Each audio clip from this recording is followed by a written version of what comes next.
जोहार मित्रांनो, नमस्कार. मी अरविंद बेंडगा. आज आपले डहाणू तालुक्यात साये गावात इथे ना खास म्हणजे या गावात येण्याचं कारण मस्कर कुल परिवाराचं 5 ना हिरवा देव बांधणीचा कार्यक्रम. या कार्यक्रमाच्या निमित्ताने आपली 2 दिवस आदिवासी संस्कृती, देवाची संस्कृती, देव बांधणीची संस्कृती, 5 सालाची जी संस्कृती आहे ती कशी केली जाय ती आपली नांगाया इद्देल होती. एकंदरीत त्यांची जी पूर्ण संस्कृती आहे ती आपली व्हिडिओच्या माध्यमातून शूटिंग करेल आहे. जय हिरोबा, जय वाघोबा, जय म्हस्कर कुटुंबाचे घरचे देवा. मित्रांनो, आज आपण पाहणार आहोत एक अतिशय पवित्र, भावनिक आणि आपल्या आदिवासी संस्कृतीचा अभिमान असलेला सोहळा. म्हस्कर परिवार आयोजित कुलदेवत पुनर्बांधणी व कुलदेवत पूजन कार्यक्रम 2025 आणि 26 हा भव्य सोहळा पार पडला. मुक्काम आंबिस्ते साये, तालुका डहाणू, जिल्हा पालघर या ठिकाणी. मित्रांनो, हा फक्त एक कार्यक्रम नव्हता, ही आपल्या परंपरेची, श्रद्धेची आणि एकतेची जिवंत ओळख होती. या कार्यक्रमाची सुरुवात झाली दिनांक 26, 27 आणि 28 मार्च 2026 या 3 दिवसांपासून. या 3 दिवसात कुलदेवत पुनर्बांधणी म्हणजेच हिरवा देव बांधण्याचा पवित्र विधी करण्यात आला. या विधीसाठी भगत मंडळी विशेष उपस्थित होती. मंत्र, गाणी, परंपरागत बोल आणि श्रद्धेच्या वातावरणात हिरवा देव बांधला गेला. मित्रांनो, या हिरवा देव बांधणीमध्ये केवळ विधी नसतो, तर त्यामध्ये आपल्या पूर्वजांची श्रद्धा, संस्कृती आणि देवावरचा विश्वास दडलेला असतो. यानंतर आला सर्वात भावनिक क्षण.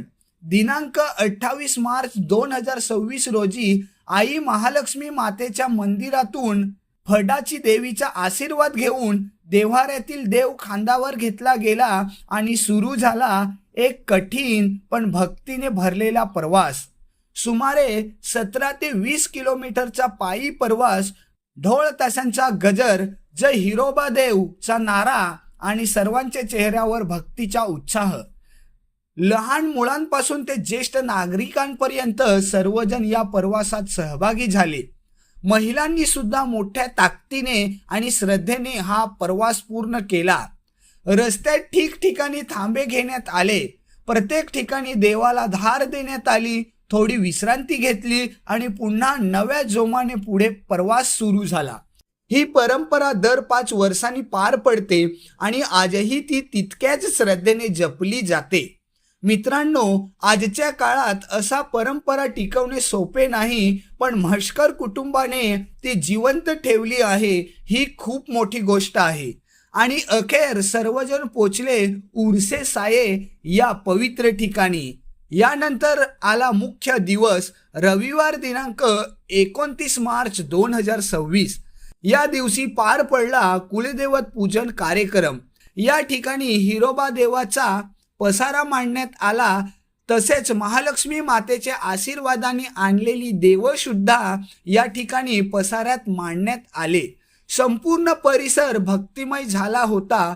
महाराष्ट्र, दादरा नगर हवेली, गुजरात, ठाणे, भिवंडी असा विविध विभागातून आलेले कुटुंबीय मोठ्या संख्येने या सोहळ्यात सहभागी झाले. सर्वांनी मिळून हिरोबा देव आणि कुलदेवाचे दर्शन घेतले. मित्रांनो, या ठिकाणी एक खास गोष्ट पाहायला मिळाली.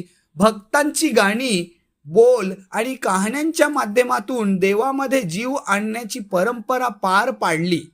आणि काही भक्तांच्या अंगात देव येणे, देव देणे ही आपली पारंपरिक संस्कृती आजही जिवंत असल्याचं पाहायला मिळालं. हा अनुभव खरंच अंगावर सहारे आणणारा होता. रात्रीच्या वेळी कार्यक्रम अजून रंगला. तारपा, आडवा तूर आणि पारंपरिक वाद्याच्या तालावर सर्वांनी मिळून आदिवासी नृत्य सादर केलं. लहान मुलं, तरुण, महिला, ज्येष्ठ सगळेच या आनंदात सहभागी झाले. हा फक्त नृत्य नव्हता, हा आपल्या संस्कृतीचा उत्सव होता. या ठिकाणी असलेलं आई महालक्ष्मी भराडा देवीचं मंदिर सुद्धा खूप महत्त्वाचं आहे.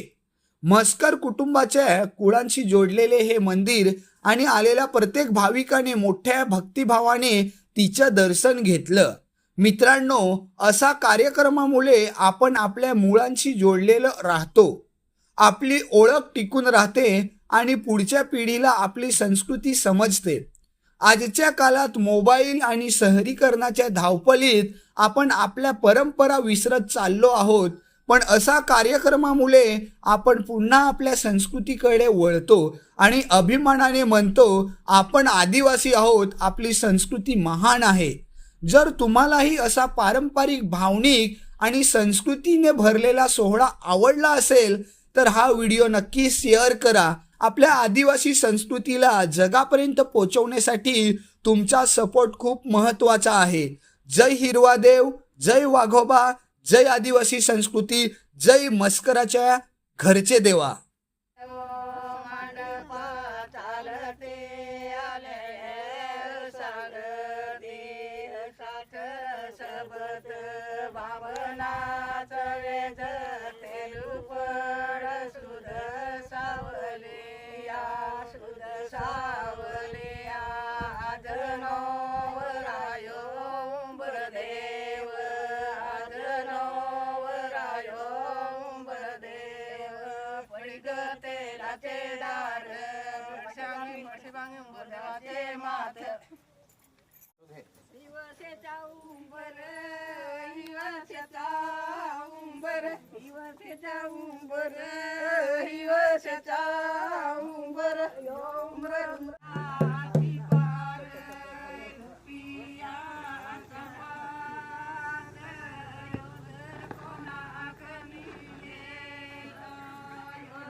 समजा नाही ना रीसी म्हणजे पहिल्यांदाच आहे ना तोच करेल मी पण त्याचा मला नाही.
आरतीवाले तयारच आहेत.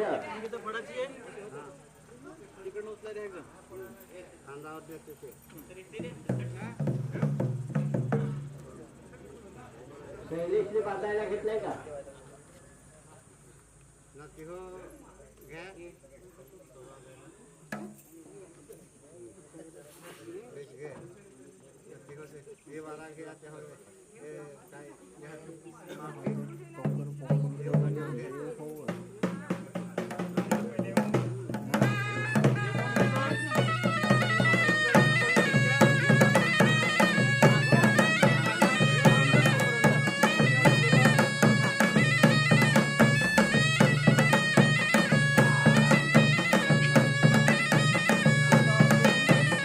असतो त्याप्रमाणे आपल्या गावाकडील सर्व मंडळी त्यांच्या सर्वांचं आपण स्वागत करू. जसं देवाचं स्वागत केलेलं आहे तसं आपण आता घेऊन जा मंडपात.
सांगा कोणाला लागतील बस बस.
इथले आपले प्रमुख आहेत मनोहर गुरुजी, रमेश आणि तुषार गुरुजी. त्यांनी इकडे यायचे आहे. तुम्ही नियोजन केलेले आहे ना, त्याप्रमाणे आपण इथं करायचं आहे. इथं जरा हजर व्हा. आलेले आपले जे भगत आहेत दुसरे, त्यांना थोडस झाड टाकायचे आहे. ती झाड टाकून आणि मग तहान भरणार आहेत. म्हणून जिथे असती तिथून तुम्ही इकडे या, त्यांच्याशी भेट करा आणि मग आपण सुरुवात करूया. आता आपले सर्व कुटुंबीय आलेले आहेत, लांबून लांबून आलेले आहेत. तरी आलेले असतील पाहुणे आपले, त्यांनी दर्शन घ्यायचं आहे. त्या देवाचं तुम्हाला कोणी नाव माहित ना?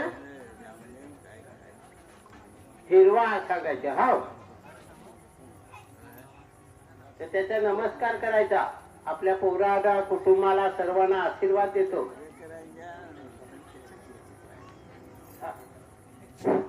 आपले असलेले कमिटीवाले या ना इकडे, कारण आपलं ते आणलेलं सर्व आहे ते सर्व साहन भरायचं आहे. आपला यशवंत भगत म्हणून आहे, तिकडे आलेले आहेत कुठेतरी. नाही त्यानं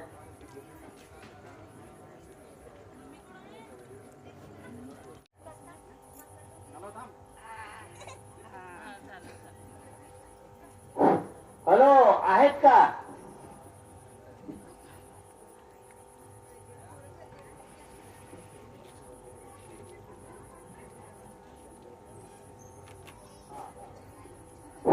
हॅलो, आपले मनोर पासून घेतो. मनोर, औंढाणे, अकोले आहे, बरहमपूर आहे. नंतर आपल्या जव्हारकडचे पण आलेले आहे. दाभोण आहे, साया आहे, आंबिष्टे आहे. आणखी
आपल्या सोन्याच्या भेलना, हा सोन्याच्या भेलना, आपल्या सोन्याच्या भेलना, हा सोन्याच्या भेलना, अरे चांदीच्या भेलना, हा चांदीच्या भेलना, आपल्या चांदीच्या भेलना, हा चांदीच्या भेलना, अरे कोपर बरसाच्या, हा कोपर बरसाच्या, हा कोपर बरसाच्या.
आलेले सर्व परिवारातल्या मुली, आपले सर्व भाविक आहेत.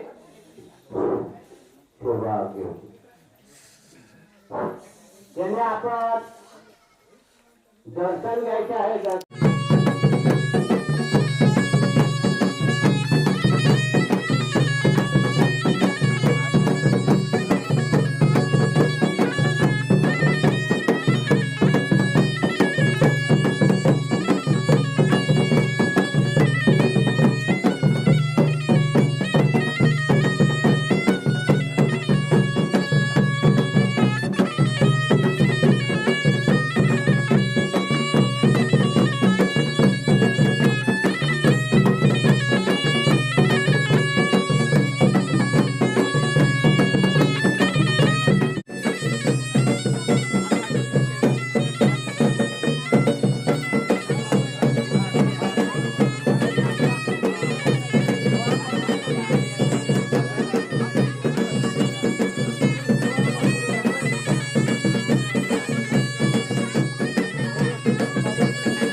आपल्या हातात घेऊन ज्यांना फोटो काढायचा असेल त्याने एवढ्यात आपण फोटो काढून घ्या.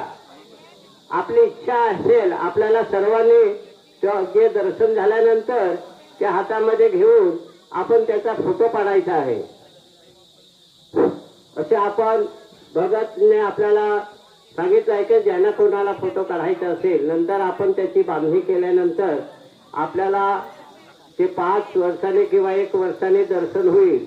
म्हणून जे जे बाहेरचे आपले आलेले आहेत जव्हारचे प्रमुख करून जव्हारचे आपण हजर झालेले आहेत, भिवंडीचे पण आहेत भाऊ आणि त्यांनी पहिले फोटो पाडलेलेच आहेत पण आता सुद्धा त्यांनी आपलं दर्शन घेऊन हातात घेऊन फोटो घ्यावे अशी आपल्या सर्वांना विनंती आहे.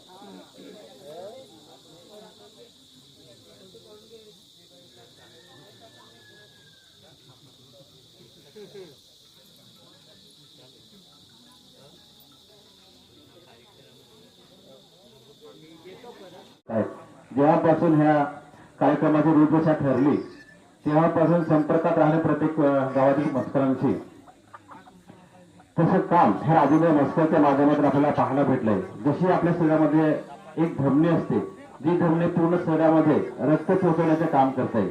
धमनीचं काम काय असतं? ऑक्सिजन युक्त रक्त पोहोचवणे. ऑक्सिजन संपला की वर सुटले म्हणजे त्या धमनीच्या माध्यमातून आपल्या शरीराला पूर्ण ऑक्सिजन पोहोचतोय. तसं आपलं काय नियोजन राहिलं आहे ते नियोजन प्रत्येक गावातील मस्कर आहे त्याच्यापर्यंत पोहोचवण्याचं काम हे राजेंद्र मस्कर यांच्या माध्यमातून होते. धमनीचं दुसरं काम असतं पोषक द्रव्य पूर्ण रक्तामध्ये पसरवणे.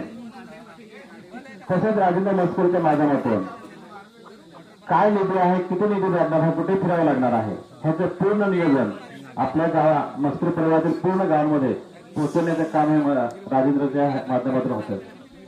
धमनीचं दुसरं काम असतं रक्तदाबावरती नियंत्रण ठेवणं. तसंच आपला एकही मस्कर कुठे कमी होणार नाही मस्करची संख्या वाढायला पाहिजे ह्याचं सुद्धा नियोजन राजेंद्र मस्करच्या माध्यमातून आपल्याला होताना दिसतंय. शरीराचं तापमान संतुलित ठेवण्याचे काम हे धमनी करत असतं. शरीरामध्ये आपल्या एखाद्या उन्हामध्ये गेलो, शरीराचं तापमान वाढलं तर ते तापमान नियंत्रित ठेवण्याचं काम हे धमनी करते. तसंच एखाद्याच्या मनामध्ये शंका कुशंका निर्माण झाली तर ती शंकेचं निरसन करण्याचं काम हे राजेंद्र मस्करच्या माध्यमातून होतं. बाकी आपण सर्वजण आहोत ते शरीरातल्या ज्या आपल्या नशा आहेत तसं आपलं काम आहे. ज्या नशा असतात ज्या मेंदूपासून किंवा हृदयापासून शरीराच्या प्रत्येक भागामध्ये पोहोचतात तशा नशेचं काम हे आपलं आहे. ज्या नशा काही डोळ्यांपर्यंत पोहोचतात, काही कानापर्यंत पोहोचतात, तर काही त्वचेपर्यंत पोहोचतात. म्हणजे आपण हे कुलदेवता ठाण्याला लागा मुंबईला लागा पण त्याचा पण अभ्यासाला चांगला लागला पाहिजे.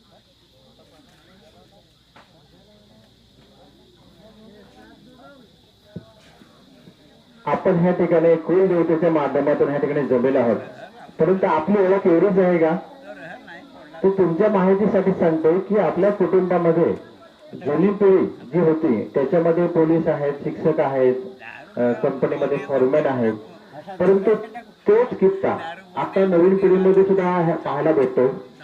जसं आता दक्षिणेकडून पहिला तो पलटणी देव आहे, मध्ये आहे तो पाचरा देव आहे, तो छत्रीवाला आहे तो हुमाय देव आहे. अशी सर्व माहिती या ठिकाणी आपण त्या भक्तांकडून घेणार आहोत. त्या हिरवा देवाचे भाऊ सुद्धा असतात, नारायण देव, ते आपल्या इथे सुद्धा मला वाटतं ते भगत सांगतीलच. आणि हा हिरवा देव कधी आपण गाण्यामध्ये ऐकलंय, कधी पाणी आलं तरी भिजत नाही, अग्नीमध्ये टाकलाय तरी तो जळत नाही, त्याला खांडला तरी पण तो खांडत नाही. असं ते hello hello check check check check आपल्याला याच्यातून कुलदेव बांधले. पण त्याच्यामध्ये क्षमता काय आहे किंवा ते जागृत आहे का नाही आहे ह्याचा सुद्धा आपल्या ह्या ठिकाणी परिचय आलेला आहे. देव बांधल्यानंतर त्या ठिकाणी उकळत्या तेलामध्ये आपण हात टाकले होते तरी आपल्याला ते गरम लागलं नव्हतं. म्हणजे ह्या कुलदेवामध्ये ह्या हिरव्यामध्ये किती क्षमता आहे, ताकद आहे हे आपण पाहिलेलं आहे. पण ही ताकद फक्त हिरवा देवाचे एकट्याची होती का? तर त्यासोबत त्याच्या बहिणी होत्या, त्यासोबत त्याचे भाऊ होते. जेव्हा त्याला एखाद्या पाण्यामध्ये टाकलं तरी त्याला एखादा आळसा करण्यासाठी त्यांचे भाऊ पण कुटुंब होतं. अग्नीमध्ये